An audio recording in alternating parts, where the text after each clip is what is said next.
Hello, and welcome to Ask Me About Kpop, a guide for recent converts and seasoned Kpop fans alike.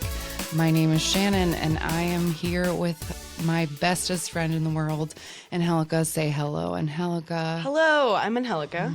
And this is the very first episode of our podcast.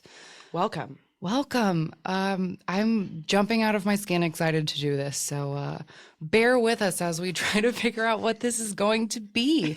But I guess our main goal in this is to just have an outlet to talk about the thing that we love the most in the world, which is Korean pop music. Trying to get an audience for our own personal hobbies, which is K-pop, Korean pop music, for those of us who aren't aware. And hopefully this is an audience where, like, even if you know a lot about K-pop or you don't know anything about K-pop, hopefully you'll be able to find something for you. I think our ideal audience is someone who knows literally nothing about K-pop but is interested in subcultures and but everyone is welcome. Everyone is welcome. That's the thing. Like, if you are just now discovering K-pop and you don't really know what to make of it, we're here to help you. If you are like us, a seasoned K-pop fan, but just don't have anybody in your life to talk about these things with, then we are here for you. Mm-hmm. If, like us, when you tell people that you listen to K-pop, they just say, oh, come here and we'll talk to you. Exactly. And the title, I think, is like, you know, sort of how we live our lives. I wish I could wear a button on my collar that at all times says, Ask Me About Kpop, because that's what I want to talk about. We'll have to make ourselves some buttons so we can just spread the word, the gospel. Yeah, this is my religion now. This is what I want to talk about all the time.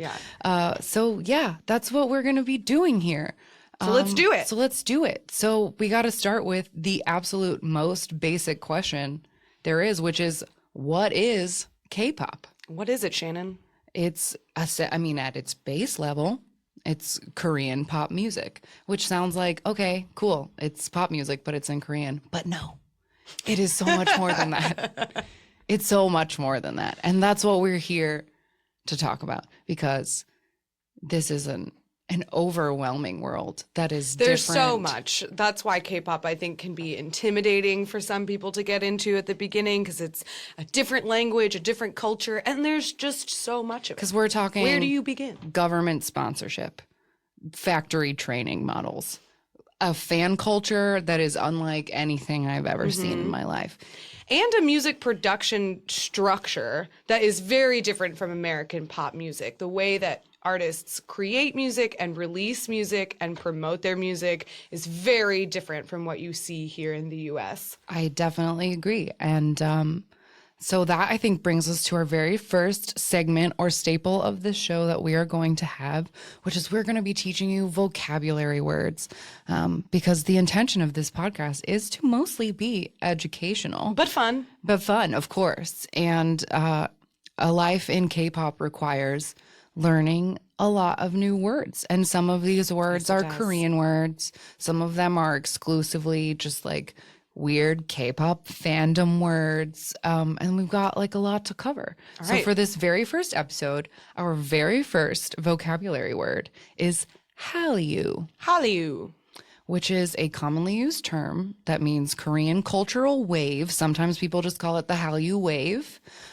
It was originated by Chinese journalists in the late 90s to try and describe the growing popularity of Korean entertainment and culture in the world. So it's not, because my understanding of it, I mean, I didn't do the research on it, but my understanding, I was thinking of Hallyu, and like the way that I've heard it used was almost more like a name of the industry, like Hollywood or Bollywood.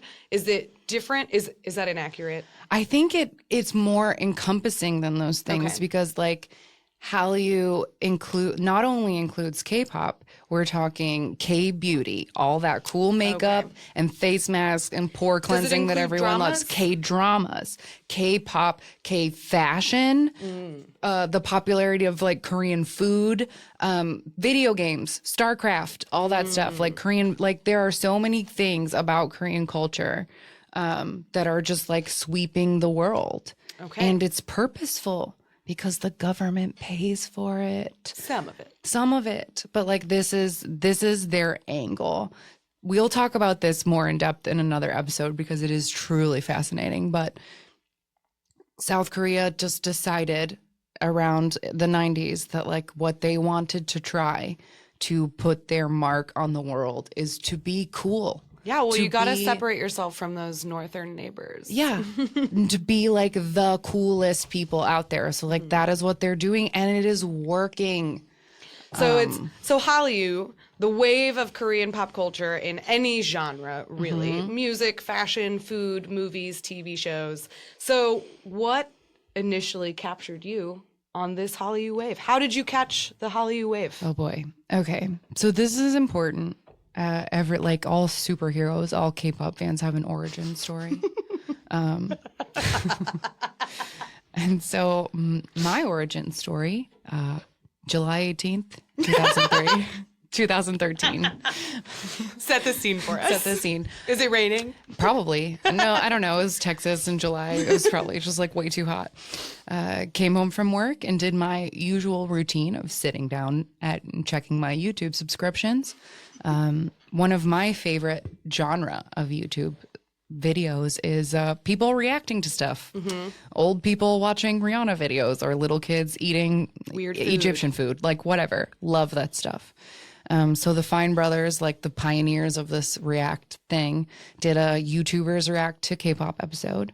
The third video in the lineup was Girls' Generation, I Got a Boy, which is a crazy video. It's very brightly colored and there's so much cool dancing and whatever, but the beat drops out like at the end of the first verse. And I remember in the video, Tyler Oakley went like, oh shit. And like right when he did that, like I was like, oh my God, yes, no, yes. And I felt completely changed in my soul and I needed to know more about this thing. And I spent a bunch of time watching like as many Girls' Generation videos as I could get my hands on. And then the next day made a Pandora station.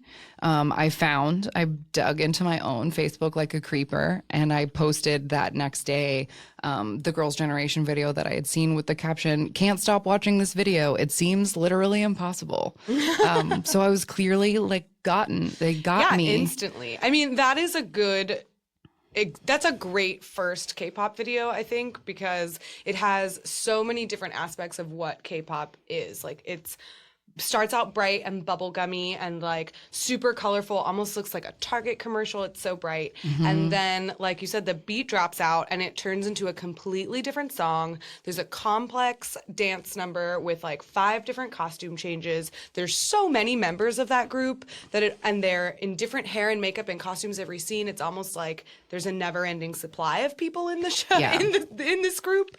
So that's a good one. It's definitely an interesting start. So yeah, that was like the night, and then my life was forever ruined. I from there found A-Pink, which A-Pink led me to a television program called We Got Married that we will do an entire episode on because it is so important to me. And that's where I found SHINee. And SHINee is our like ride or die forever band. And I think by the time I found that, like I knew that it was it was real. I was over. It was over. Real. And that this is what my life was going to be now. And it truly has taken over our lives in many different ways. I mean, then you are the reason that I know what K-pop is at all. So you went down your rabbit hole. And then when I came home for Christmas from school, you dragged me in. Now, I have to stop you there because I pulled receipts. Last night. So I found your real and true origin story because Facebook. Is it not the one I thought it was? It's just earlier than you think it is because Facebook in its like infinite creepiness has saved everything we've ever said to each other. So what's my K-pop anniversary? I thought it was January of this year. September 7th, 2013. Holy shit. Yeah. Wow, that's great. Yeah. So this is what I have. On my Facebook wall. I want you to tell the story as you remember it. Like, I don't have to come in with these receipts. I probably just remember it out of order, but throw the receipts at me. Let's do this. So I must have I feel like I remember we went out to dinner and I was telling you about how I was getting into this new thing, like K-pop, and there's like cool dancing and all of like, I feel like I tried to sell it on the angle of like, there's cool dancing because pop groups here don't dance anymore. I also remember you making a point that like, if you loved NSYNC and if you loved Backstreet Boys, if you loved Spice Girls and that's Club 7. Like, that's the most important part of my origin story that I forgot is that like I have always been into terrible pop. Like terrible seems like a wrong. I feel like objectionably, if you're a person who like likes music, you would probably be like, this is pedestrian bullshit. But like, this is what I love.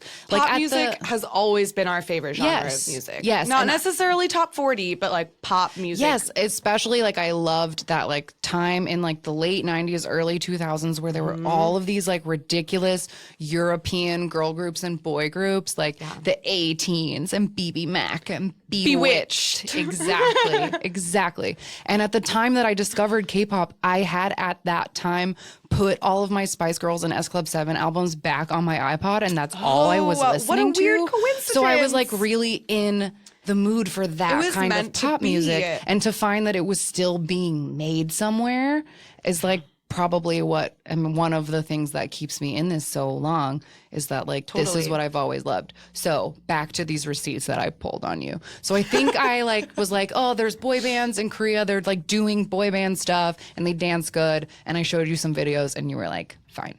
I'll figure this out on my own. So September 7th, 2013 at 3 p.m. you post on my Facebook wall, okay, I see the appeal. And you posted the EXO Growl music video. Oh. Yes, girl. And I responded, ah ha ha ha, EXO, huh? Okay. You might really like Shiny. To which you replied, oh my God, the names. Yes. Okay, I remember this all so clearly. Then, 15 minutes later, you post again, wait, this one is so much better. And you post EXO-K's Mama video. And you say, One Direction sucks. I stand by that. And I stand by that comment. And I said, oh, I'm so happy to see you falling into the K-pop trap. It's good in here. And then you came back 6 hours later and posted, I may or may not have spent the most of my day in a K-pop wormhole. So there you go. September 7th, 2013. Yes. There it is. Story of every day since that day, honestly. I mean, I guess I've remembered everything incorrectly now, and I feel sort of ashamed. But I do know, because I thought that you had showed me Growl. So now I'm confused. I thought I did too. I don't know. Because my confusion is like, how did I know the name EXO to fall into their YouTube trap? But I know that they are the ones that I feel like explained what K-pop was to me. Like, you had shown me a couple of things. I'm sure you showed me I Got a Boy. Maybe you showed me Abracadabra or like Dream Girl. No, I know you showed me the Everybody music video because that's when I remember thinking like, I don't know what this is because I didn't love the song. And then falling into, somehow I looked up EXO and I do remember the History music video being what got me because it is truly a short film. I mean, let's be honest. It is very long, and it starts out animated with like a deep voiceover in the beginning. And like we talk about the creation of the world and these 12 aliens from exoplanet, each with their superpowers, here to change the world. And they did. They changed my world. Definitely. For sure. And I feel like we're getting ahead of ourselves. This is going to be hard, y'all. We're trying to come at this from like a point of like, you don't know anything. So I think we need to try to like backtrack a little bit and talk about like, what are some of the other things about K-pop that like sets it apart? And I do, like we mentioned, all of these groups dance. Every single one. Incredibly choreographed dance numbers. Well, like, okay, not every single one. But for the most part, the like truly successful K-pop groups are incredible dancers. They're all dancing. And singers. I mean, they are good, very good singers as well. Because here's the other interesting element. They all spend their entire childhoods training, like learning how to do this, to be performing machines. They're not just like Backstreet Boys pulled off the street, you can kind of carry a tune, here, let's be a boy band. They're like trained professionals by the time they are 16 years old. And so they're coming out onto that stage and they know what they're doing. Yeah. And they do it well. Which I think is probably a good segue into our next vocabulary word, which is very important in the K-pop world. And that word is idol. Idol, yes. You're not a pop star, you're an idol, a Korean idol.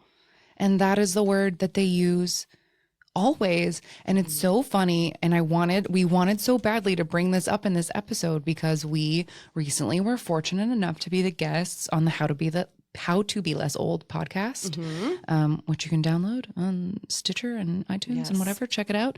But we went through an entire episode and didn't use the word idol once. We talked so much about what we love about K-pop and never once used the word idol, which is really silly. We said member and we said star and we said singer, pretty much every synonym. But the word is idol. The official vocabulary word that you should know is idol. Yes. So from here on out, we will try to be good and use the word idol because that's the word you're supposed to use. But no promises. So yeah, these kids are idols because they work really hard to like come out as this thing, and there's concepts and so let's talk about that a little bit. I mean, these idols, they train for a very long time, and they're really one thing I think that sets it so apart from American music is that their idol personalities are essentially characters. And some of them have like stage names. Not all of them do, but some of them do.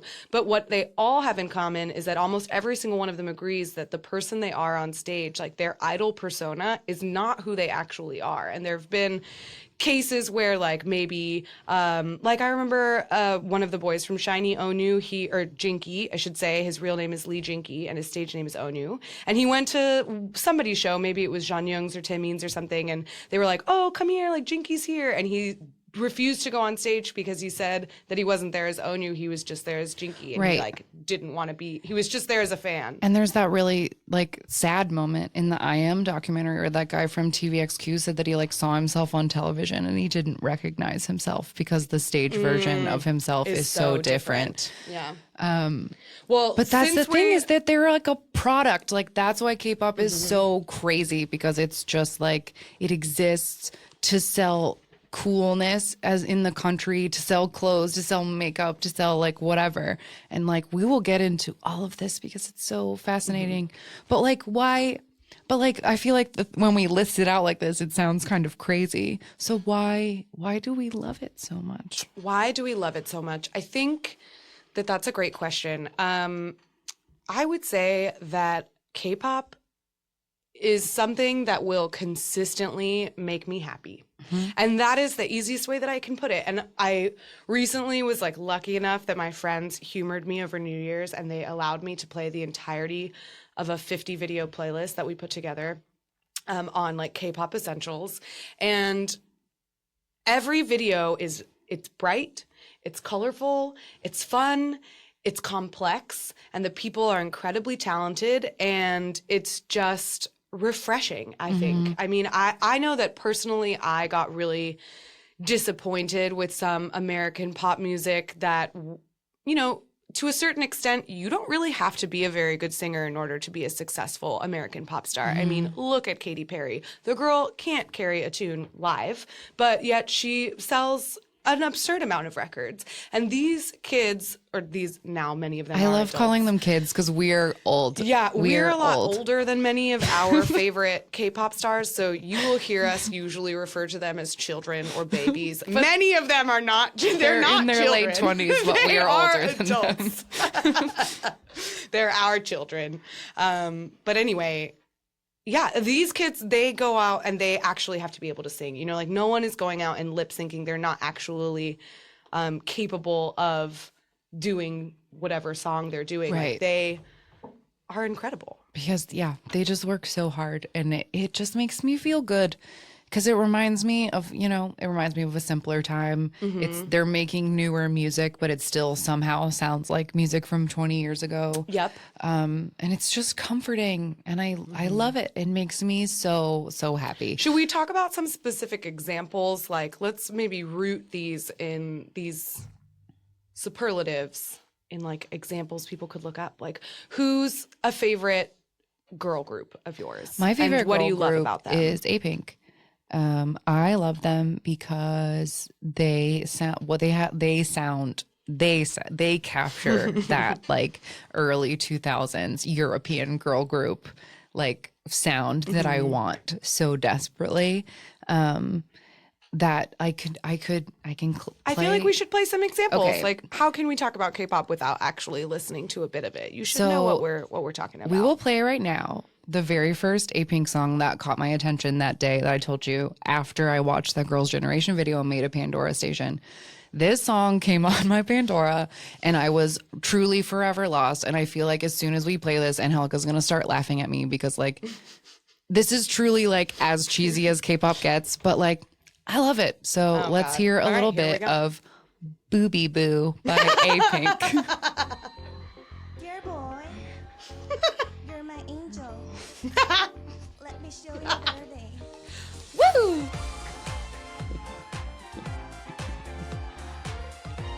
Jumping right in with a dance break.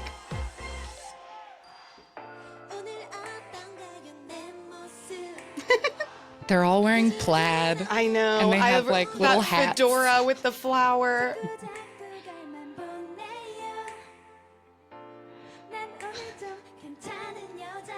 But they are singing live. You can hear them.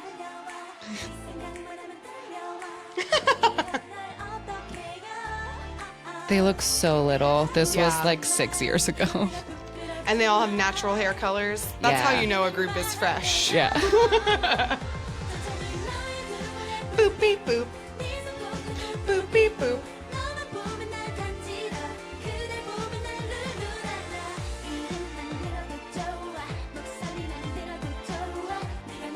But how can you help not I know. feeling peppy? Like, it's so bright. Boop beep boop. Boop beep boop.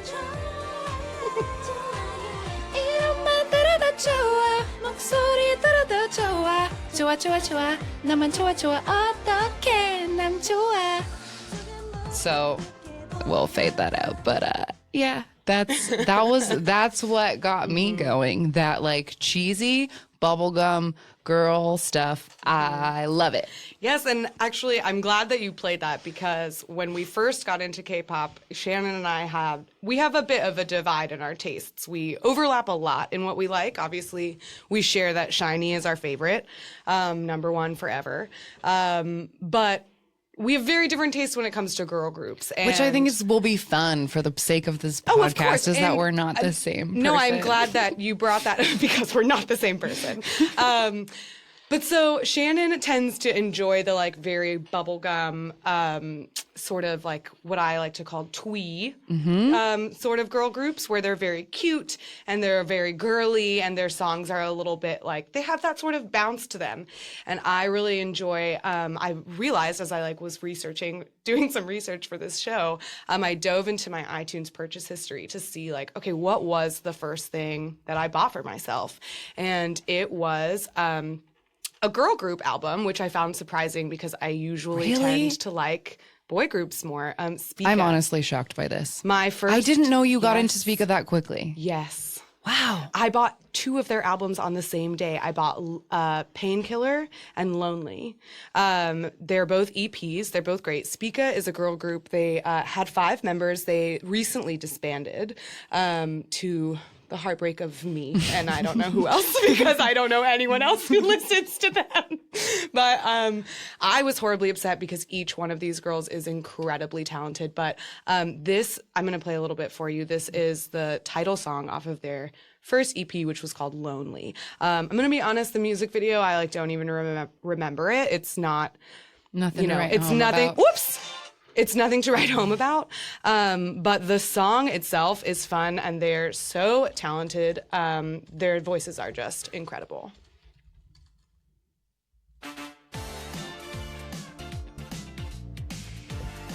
And it's kind of jazzy.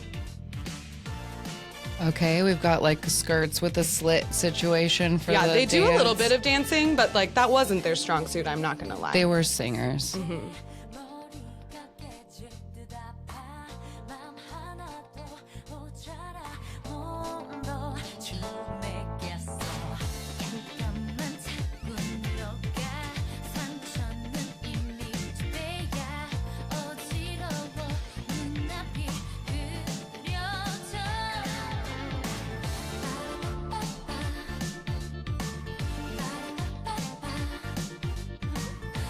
This is cute.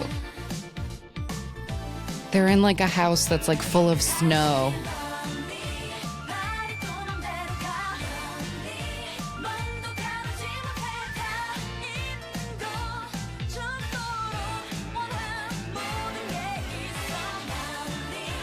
I think this also had like a melody I could sing along to. Mm-hmm.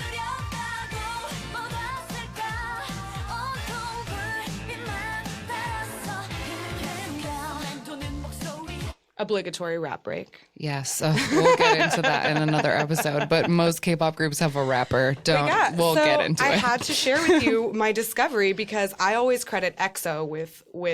I'm drawing honestly me into so K-pop. shocked because we are both so terribly boy crazy, and I think that fuels a lot of this. So and I'm horribly shocked. biased toward boy groups. I am like so absurdly picky and like a little bitchy about girl groups sometimes. And my first K-pop purchase was Spica. 2 albums in one day. I just like instantly fell for those ladies. And I can't even tell you how I discovered them. I don't remember because I think you it's didn't all know who just they were. suggested videos on the side Yeah, of it YouTube must is have how all of us like get That's here. how we fall.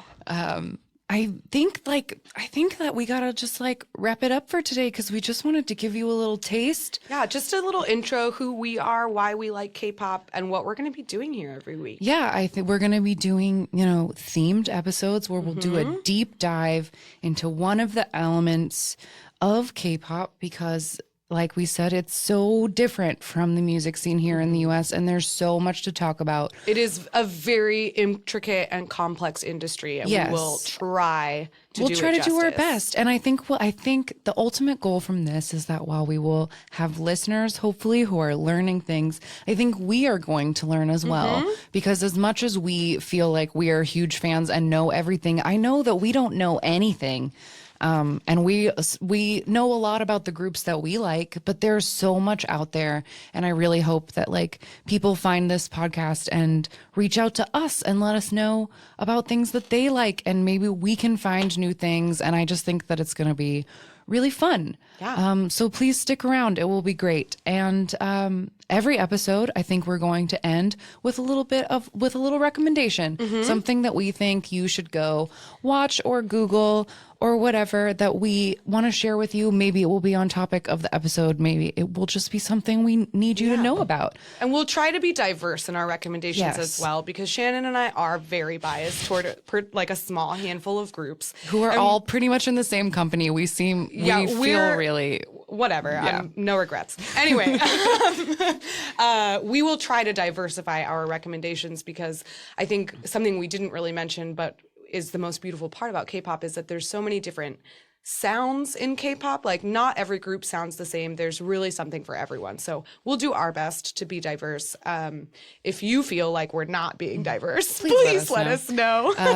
That's a very good segue into all of our social media handles. You can find us on Twitter at AMA Kpop Pod, on Tumblr at amakpoppod.tumblr.com, or if you want to send us an email, amakpoppod@gmail.com. Yeah. You can find us there. So, Angelica, do you want to start? What's your recommendation for this first week? My recommendation, so because I was honestly flabbergasted that my first K-pop purchase was Spica, I'm going to recommend the Spica music video. You Don't Love Me, because Is that the one where they have the fake butts on? yes. So that's a great advertisement for it right there. They are wearing fake butts. It's my favorite part about it. But the music video itself is just fun. It's goofy, so it shows their personalities in it. They're phenomenal singers. The song is great. And Spica, for those of us listening at home, is Spica. You Don't Love Me. And with all things, we will have links to everything we talk about in the episode on our Tumblr page so you can find things easily. My recommendation this week is going to be very topical.